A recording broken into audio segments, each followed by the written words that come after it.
Oi, meu nome é Ana Cláudia e hoje eu vou falar um pouquinho sobre o melhoramento genético e a biotecnologia.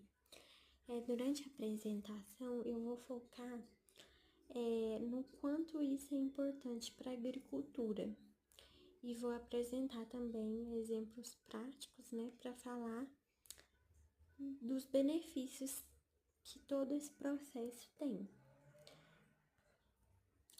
De maneira bem simples, o melhoramento genético é usar a ciência e a tecnologia para criar plantas melhores.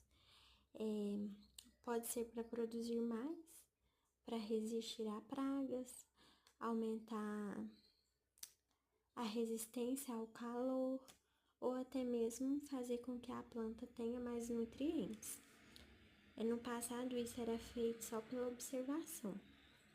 Um exemplo seria o agricultor.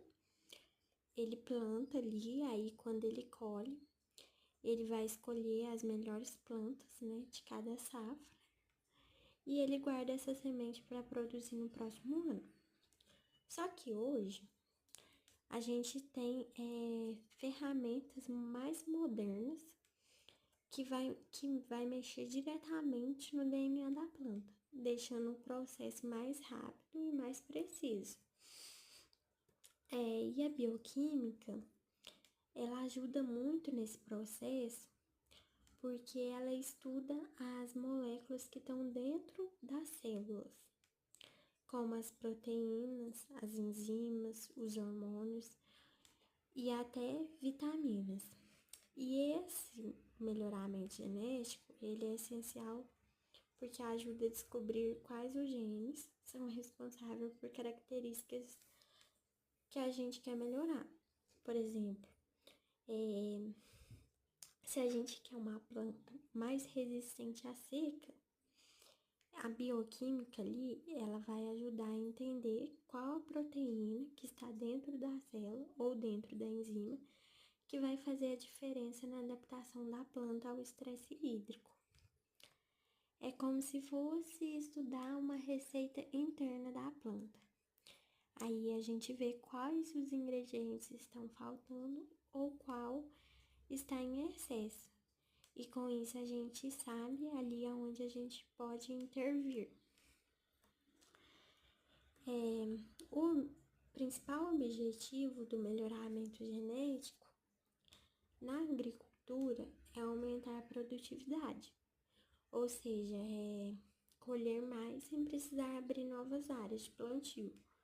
Mas também tem outros, como reduzir o uso de agrotóxicos, produzir plantas que resistem a pragas e doenças e até mesmo melhorar o valor nutricional das plantas, como foi feito no arroz dourado, que ele ganhou mais beta-caroteno.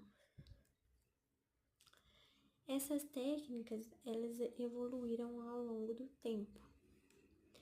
No início, era só seleção ou cruzamento entre as plantas. E esse processo era lento, era impreciso e dependia muito do acaso genético. Já com o avanço da tecnologia, a gente chegou na biotecnologia moderna, que são ferramentas aí que ajudam a gente a fazer a modificação de DNA. E também a gente tem alta precisão e rapidez nesse melhoramento. Como um exemplo, a gente vai ter aí a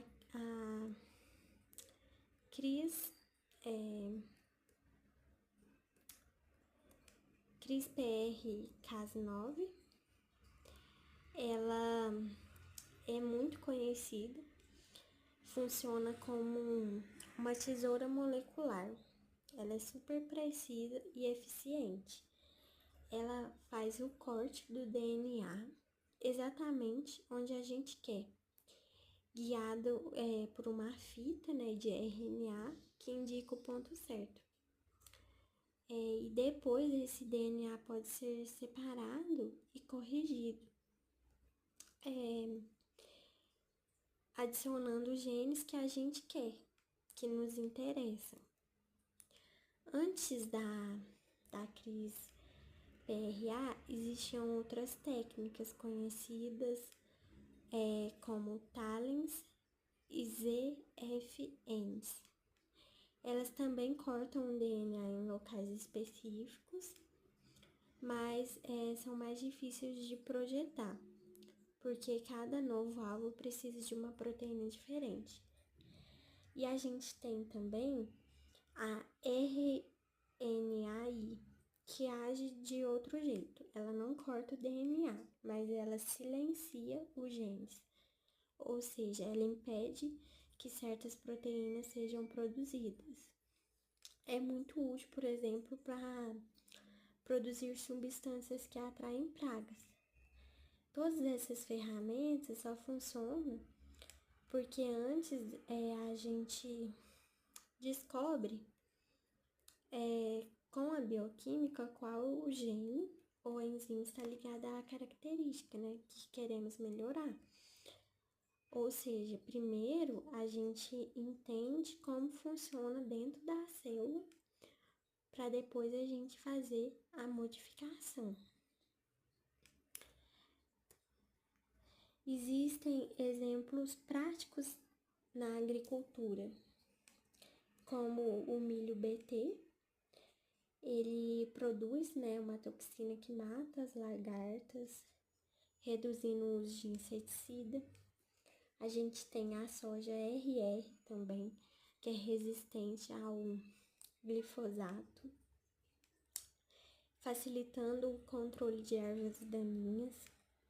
No café, a gente tem um exemplo das cultivares Novo Mundo e Catuai, que foi responsável por padronizar, a lavoura, fazer com que os pés de café fossem de um tamanho ideal para uso de maquinários,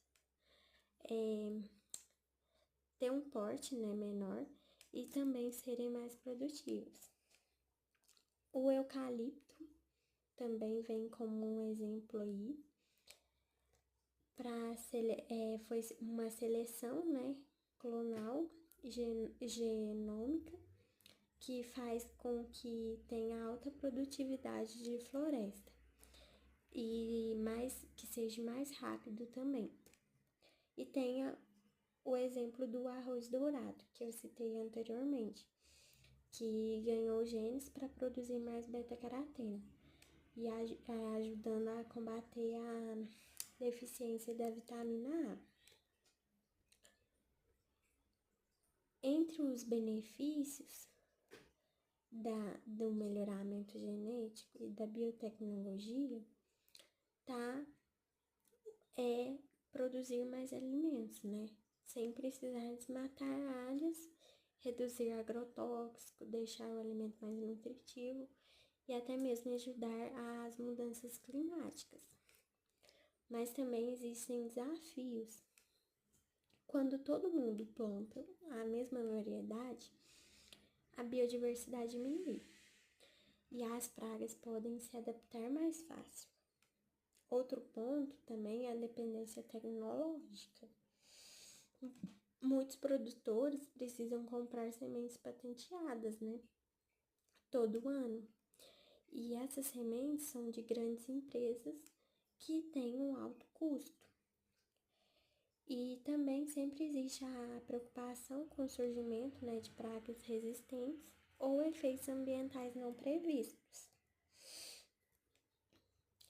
Para resumir, o melhoramento genético, junto com a biotecnologia, ele é fundamental aí para garantir mais alimento e mais saúde e também um menor impacto ambiental. Mas é essencial que essas inovações aí sejam usadas com responsabilidade, pensando também na biodiversidade e nos pequenos produtores e na sustentabilidade ao longo prazo. A união da ciência e da tecnologia fez com que a agricultura do futuro seja possível, né? E mais equilibrada, porque a gente vai ter aí cultivares mais resistentes a mudanças climáticas drásticas,